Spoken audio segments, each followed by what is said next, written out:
দিনাজপুরের ঘোড়াঘাটে স্বেচ্ছাসেবক দলের ৪৫তম প্রতিষ্ঠা বার্ষিকী উপলক্ষে র্যালি ও পথসভা অনুষ্ঠিত। বিস্তারিত ঘোড়াঘাট এক্সপ্রেসের প্রতিবেদনে।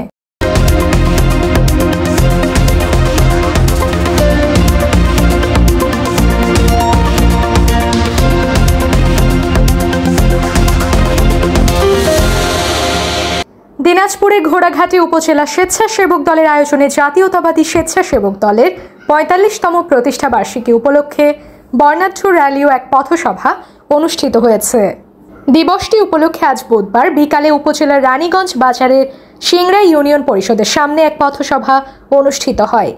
এতে উপজেলা স্বেচ্ছাসেবক দলের আহ্বায়ক মোহাম্মদ মফিদুল ইসলামের সভাপতিত্বে ও সদস্য সচিব আল রাজি রাজীবের সঞ্চালনায় প্রধান অতিথি হিসেবে বক্তব্য রাখেন জেলা বিএনপির সহ সভাপতি ও উপজেলা বিএনপির সভাপতি শাহ মোহাম্মদ শামীম হোসেন চৌধুরী। উদ্বোধক হিসেবে উপস্থিত ছিলেন জেলা স্বেচ্ছাসেবক দলের যুগ্ম আহ্বায়ক মোহাম্মদ রাজিবুল ইসলাম রাজীব।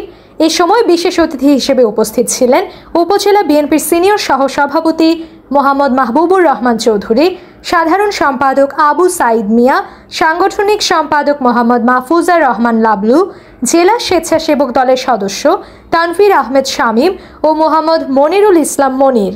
আরও উপস্থিত ছিলেন উপজেলা যুব দলের সদস্য সচিব মোহাম্মদ মোফাজ্জল হোসেন প্রধান, উপজেলা কৃষক দলের আহ্বায়ক মোহাম্মদ মেজবাউল আলম জুয়েল সরকার, সদস্য সচিব নেওয়াজ শরীফ, উপজেলা তাঁতি দলের সদস্য সচিব নাজমুস সাদাত বাবু, উপজেলা ছাত্র দলের আহ্বায়ক জোবায়ের হোসেন সাদ্দাম, সদস্য সচিব মনোয়ার হোসেন সহ উপজেলা বিএনপি ও অঙ্গ সহযোগী সংগঠনের নেতাকর্মীরা।